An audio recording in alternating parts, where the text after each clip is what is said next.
If a little green is good, more is even better. Now, back to Green is Good with John Shigarian and Mike Brady. Welcome back to Green is Good, and we're so honored today to have Brooke Farrell on the line with us. Brooke is the co-founder of RecycleMatch.com, which is the first online marketplace that turns one company's waste into another's resource. Welcome to Green is Good, Brooke. Thanks, John. Thank you. You know, Brooke, I've been on your site many times, and we've spoken before, and you've got such an amazing website and such a great concept, which is so desperately needed in the times that we live in. How did you come up with this? Well, essentially, RecycleMatch is an online marketplace that connects companies that have waste with companies that can use those materials. We kind of think of it as the eBay of trash, and really the idea kind of originated from a conversation with my brother-in-law. My brother-in-law's business was in online marketplaces that were business-to-business exchanges online, and I had a real passion and interest and some background experience in environmentalism and recycling in particular, and we just sort of came up with the idea and did a little research and realized that it was desperately needed. So you had worked at Shell, Coca-Cola, and Waste Management before, and you realized that not enough product was being recycled?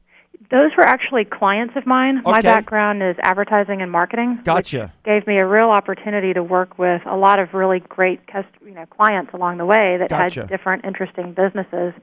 And all of whom had real sustainability issues. Gotcha. And so it really kind of led me down the sustainability path and the recycling path from a marketing standpoint.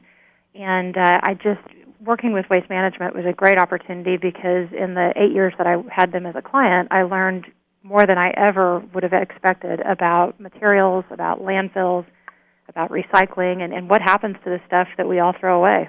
Gotcha. So you and your brother-in-law came up with the concept to do RecycleMatch.com, and how long ago was that? What month, what year? Yeah, we started in September of 2009. Okay. And really started out slow, just kind of figuring out if anybody would buy what we were putting out there. And it turned out that very quickly we got a couple of really nice, large customers that were excited about what we were doing and made a couple of matches. And after we proved that it worked, we started adding a little more money to the pile and growing the business a little bit more rapidly. Gotcha. And when you say change the way you think about waste, that you want to change and RecycleMatch is going to change the way people think about waste, what do you mean by that? Well, we think waste is a resource, and most people think of waste as something that, they want to disappear. And in fact, that waste is really a resource. So today, about 30% of the stuff that we waste gets recycled, and about 70% ends up in a landfill. Right. We want to flip those numbers. We want it to be 70% that gets recycled and 30% that might end up in a landfill. And that's doable, right? I mean, the technology's out there to do this. Well, first of all, it is doable. The EPA has done some research that says that that's exactly, the numbers that they think are very achievable with everything existing as is today. And we think that what we're doing with the online marketplace is really opening up new markets for the materials that we currently think of as not recyclable. I mean, for instance, we've got customers that are making matches where the materials aren't necessarily being recycled, but they're being reused as is, which is even better. Or they're being upcycled and turned into something better than what it was before. So there's a lot of things that can be done with materials when your company's finished with them. They may still have a whole lot of life left in them. You're so right about that. Just last night, in fact, I was watching on MSNBC. They had one of their hour specials, and they did one on the story of trash, and you're absolutely so right. But why don't you share with our listeners, you're an expert at this now, share with our listeners what you mean by upcycling or reuse, or really what you've become is the new urban mining here. The new urban mining, I like that. Yeah, reuse is exactly what it sounds like. You get to use something all over again.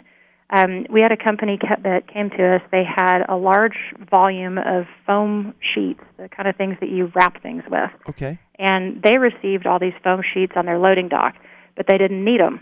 So as they were receiving them, materials wrapped in these materials, they were just throwing them to the side and putting them in the landfill. They started collecting them and realized they had a whole, bale's worth every week, which is a ton. And we connected with them with another company that could literally reuse those foam sheets and wrap it up to ship things out to customers. Wonderful. So they're just simply reusing them. Wonderful. So you say, that's so wonderful. So the sheets didn't go to a landfill. The other company didn't have to go and buy them, from a new manufacturer, and everybody wins. The environment wins, and RecycleMatch wins, and these two companies win. Yeah, cheaper for everybody, and certainly better for the environment. Well, and same kind of thing with upcycling. I mean, I know you mentioned that. Yeah. We had a company who was one of our early matches. They were a large building in Houston that had been damaged by Hurricane Ike. And the company really wanted to maintain their LEED certified status, but the windows couldn't be recycled after they'd been damaged. They were having to replace the windows, and none of their windows could be recycled. Well, we found a company that could crush that glass and make countertops out of it. So it was a perfect upcycling opportunity to turn it into something else that really added a lot of value, and at the same time, kept those materials out of a landfill. For our listeners who've just joined us, we've got Brooke Farrell on the line today. She's the co-founder of RecycleMatch.com. And if you haven't gone to her site, if you have your laptop or your iPad or you're in front of a computer now, you got to go to the site. It's really, it's one of the revolutionary new sites out in the waste industry that is really going to change how we work and how we live and how we play now. It's going to save the environment. Brooke, why don't you walk our listeners through how it works, though, in terms of, as you said, and it's a great example, eBay. You're the eBay of recycling, but walk them through the whole process. Sure, no problem. Well, just imagine eBay as a good point of reference. We don't actually take possession of the materials. That's one of the first things that I tell people, because that's what people always ask. All right, where do I ship my trash? And you don't ship it to us. Hold on. So the companies that have waste, as they're generating that waste, they can go on our website at RecycleMatch.com and post the materials just like you would post if you were selling tickets on StubHub or selling your grandma's tea kettle on eBay. Gotcha. So there's no charge to post. It's completely free to post materials, and the companies that post materials can stay completely confidential, which is a big issue for some companies. Then buyers come on and make offers. Once those people have come on and made offers, the sellers get to then review those offers. They can go back and forth with any kind of questions, and then the sellers pick the offer that's best for them. Now, sometimes that offer is exclusively based on price, the best price, but a lot of times it's other factors like reputation of the company involved, environmental performance factors, because not all companies are interested in getting the best price. Sometimes they're interested in getting the best end result for those materials. Gotcha. So once the match is made and those two parties are connected, then the seller pays RecycleMatch $5 a ton to divert the materials from a landfill, which is great because normally they'd be paying to put the materials in landfill. Brooke, just real quick, I want to ask one question. When we're talking about there's the charge that gets paid, and $5 a ton seems like that is like nothing going to RecycleMatch. But has it ever happened where somebody just said, "Hey, I will let you have it if you've got a use for it"? I mean, obviously there's people, planet, and profit. Those are the three legs of the sustainability model when it comes to business and environmental responsibility. But have you ever, in your experience, seen a company that says, I don't care if we can get a nickel a pound for it, great. If somebody just wants to take it off our hands, has that ever happened? Yeah, absolutely. That's kind of the interesting thing is that we think of our site as a place where companies can go in and buy, sell, or give materials that they no longer need. And sometimes they're giving to companies that will take the materials but aren't necessarily willing to pay for them. And that's okay because the company that's generating them is saving quite a bit of money by keeping it out of the landfill. National landfill costs are on average around $44 a ton, but in some places it goes over $100 a ton for materials to be put into the landfill. So if they can give it to a company and pay us $5 to make that match, they're saving a ton of money. We also see sometimes where charitable organizations are involved, and we're certainly open to that, and in some cases we'll waive our fees involved with matching up materials with charities that can use those. So, you could be giving it to a company or you could be giving it potentially to a charity, and either way there's a lot of opportunities for those materials that, you think of as end of life. Well, it's so fascinating what you just said because that's so important for our listeners to understand that. You are, of course, in business to make money, and you're doing really well, and you have created a great platform and marketplace. But for the companies to come to use your site, they're going to save on average, like you just pointed out, Brooke, $40 a ton. So just like Mike was talking about the legs of the chair of sustainability, people, planet, and profits, you're helping companies become more profitable by using your service. Yeah, absolutely. I mean, we are very pro-business, and my partner and I both have long business backgrounds, and this is not some touchy-feely, feel-good kind of thing. This is, a solution that helps companies save money while they're also doing something better for the environment. It's really about managing our resources so that everybody comes out ahead in this deal. And one of the things you're helping companies also get to is zero waste. Can you define what that really new term of art and that vernacular that everyone's starting to hear now is becoming zero waste? What does that mean to us as a society, and what does that mean to companies out there that need your service tremendously? Sure, absolutely. Well, zero waste has been a philosophy that I think has been around for a while. And it really kind of comes out of nature and people looking at nature as a template for how we should organize our society. And there's really no waste in nature. One organism is done with something and another one jumps in. I always like to use the lion and the vulture. The lion doesn't eat every little bit of meat off the bone of the antelope that he killed. He lets the vulture finish it off. Right. And then there's a bunch of bugs that take it from there. And if our business ecosystem really kind of functioned a little bit more like nature, we'd realize that there really is nothing that is waste. Everything can be reused by someone somewhere in the system. Right. And you see a lot of big companies really embracing this. Walmart put out a zero waste mandate to all of the companies in their supply chain. So all of a sudden, everybody who's a supplier to Walmart is starting to focus on zero waste. How do they get there? What is it that they need to keep out of a landfill in order to achieve that goal? And so how many of these companies are starting to use your website now? Well, we've got thousands of companies that are using the website, either as buyers or sellers. We've got lots of people coming in that are starting to really embrace it.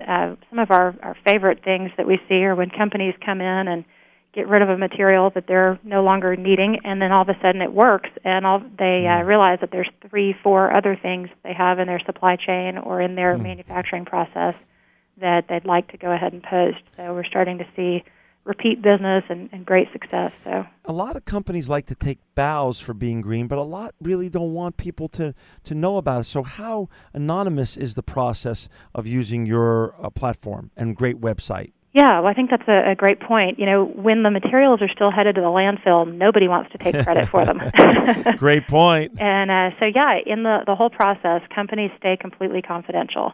Their email isn't out there, so nobody's going to spam them. Their phone number's not out there, so nobody's going to call them.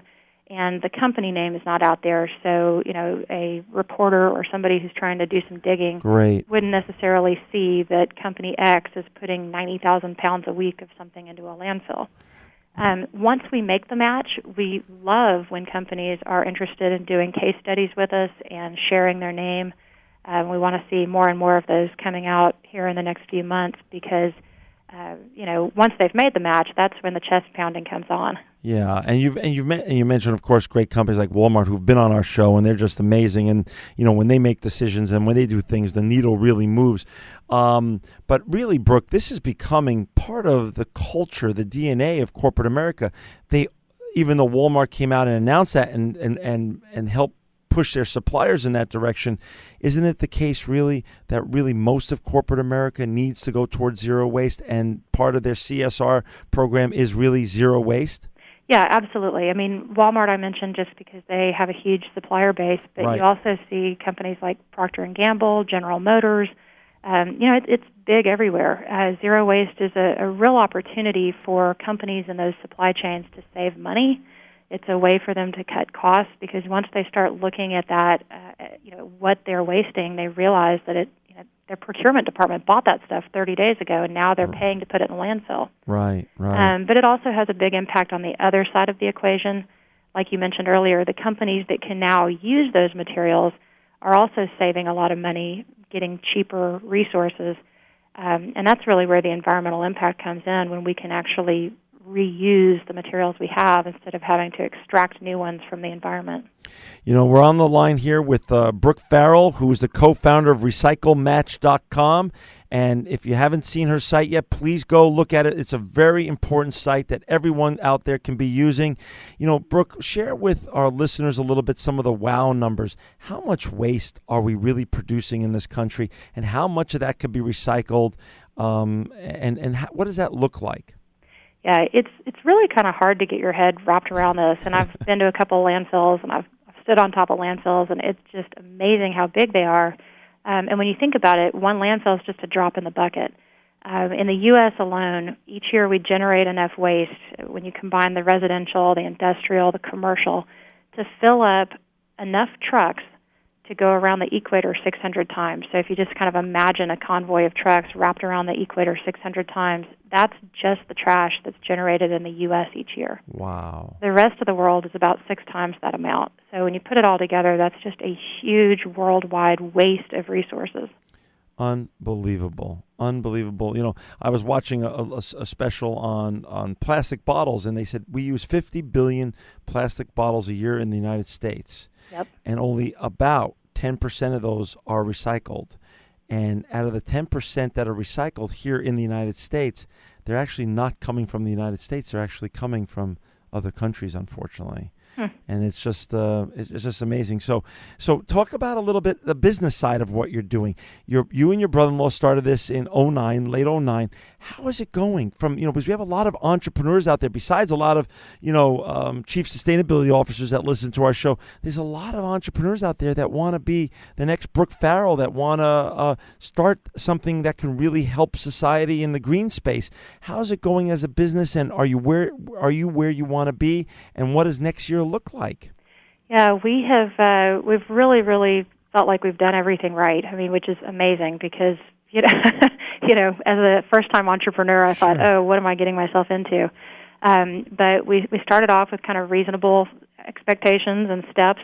Worked really hard to prove the basic business model, and now we've actually brought on someone from outside the industry, somebody with a lot of technology background, to be our new CEO, which is a great step because he's built online businesses from zero to huge in a few years before, and knows how to kind of take us to that next level. So we're really excited about that. It's exciting that we're starting to get so much interest from the technology community and the entrepreneurial community, and these are all people that don't know anything about the environment. Green is not their passion, right. But they really see the business opportunity in what we're building, and are getting behind it and putting all their technical expertise into it. So we're going to be launching a new website. I say launching a new website. It's a update to the current one. Right. And that'll be happening at the end of the month, end of January. Brooke, we have a lot of people that listen to our show around the world, actually, because after it plays over our great partners at Clear Channel's radio stations, it also then gets uploaded into the Apple iTunes network, and people from all different countries always email us and call us. And since it is the World Wide Web, are you getting inquiries from around the world for RecycleMatch.com? We are. We're really focused on driving the business, especially on the supply side, the generation of materials from the U.S. right now. Right. But we're certainly getting inquiries from all over the world, and even though we're not out there trying to get them, we're definitely taking them when they come in. Right. Brooke, when you talk about recycling all these different materials, talk about some of the things that we don't think of ordinarily as recyclable. For example, you have an interesting case study with Nike. It's kind of interesting. I always thought of textiles as something that couldn't be recycled. I mean, you've got your clothes that you've worn, you're tired of them, you give them to Goodwill, and you hope somebody can reuse them. But a lot of the stuff that gets collected, even in a post-consumer case like with Goodwill, or a lot of the stuff that comes out of the manufacturing process as waste, I mean, kind of imagine a T-shirt has arms, and so there's a little bit of scrap in between the pattern there that has to go, it's too small for them to use for another T-shirt. So all of those waste materials can actually be recycled. And in the process, it saves an inordinate amount of water. I never really thought about it, but the quote from Nike is that 70 gallons of water is what it takes to produce one cotton T-shirt, which is mind-boggling. Wow. So we really have to start focusing on recycling things that we're not currently recycling in order to save the water, the energy, and the carbon that's really embedded in all of the things that we own. Well, that's a great point. You spoke about the water with Nike, but also share with our listeners, Brooke, the real statistics on how recycling equals saved energy. Sure. Well, I mean, you just kind of think of it conceptually. You mentioned plastic water bottles. There's Right. a lot of great statistics out there about how much energy is saved when you recycle a plastic water bottle. Most materials, most items that we recycle, it's more energy efficient to recycle that item than it would be to extract it from the environment to create it all over again. Right. And so, whether your particular cause is carbon or energy or water, recycling and reusing and upcycling and really that resource management piece of it is kind of the key, because it seems like it's down and dirty and gritty, but in reality, it's one of those things that if we do it effectively, will have a huge impact on carbon, energy, water, and all of our natural resource issues. Each material has slightly different statistics, but the net effect of managing our resources better has a huge potential for impact. That's such a great point, and that's what our listeners. I really want them to leave this interview today, Brooke, with what you've just said. That recycling, which is such a tangible act that we can all participate in, has such a domino effect, like you said, in carbon footprint, energy, water, so many areas that we should all be recycling and using your website to do so. Well, we're definitely behind the idea of everybody using resources more efficiently, and for companies and organizations that have the interest in using RecycleMatch, we welcome them. Well, we're down to the last 2 minutes, but share with our listeners two things. A, what competition do you have out there? Because your website is the only one that I know that's doing this, and I'm a huge fan, obviously. RecycleMatch.com for those who were just tuning in the last couple minutes or so. But also, where are you going in the future? Besides bringing on the new CEO, what's your goals next year and beyond, Brooke? Sure. Well, I think there are a lot of questions in that one question. Yeah, sorry. We really see that there's a lot of web-based resources for residential people. 1-800-RECYCLING is a great example. There's so many resources out there to help an individual consumer, but there's not a lot of resources that are built around the unique needs of businesses, and that's where confidentiality, escrow services, some of the things that we have baked into our product really make it effective for businesses. It helps protect their needs on the risk side and helps give them a lot of upside opportunity on managing their materials. So we're really kind of a unique web-based property that really helps businesses. Now, as far as where we're headed in the next year, we're definitely looking for some explosive growth to happen once we launch our new product or our new deployment of the website. Right. And my personal goal is to get rid of a landfill in the near future and make sure we've diverted enough waste to make a landfill obsolete. And I don't have the exact timeline on that, but I'll get back with you on that one. Any last pearls of wisdom for our budding entrepreneurs out there? Follow your passion. It's not actually as hard as it looks. It just takes a lot of work. So if you can do a lot of work for something you're really passionate about, then it's all worth it. Tremendous. Well, thank you so much, Brooke, for joining us today. Mike and I just loved our conversation, and I hope our listeners did too, because we learned so much, and there's so much to do. And for those of you who want to go to Brooke's site and use it, and you all should, it's RecycleMatch.com. It's really a wonderful site. I go on it quite often, and I think it's one of the best websites out there in the world to recycle whatever you have and whatever you need to get rid of, especially, as Brooke pointed out, in the business area. Brooke Farrell, you are an eco-visionary and truly living proof that green is good. Thanks, Mike. Thanks, John.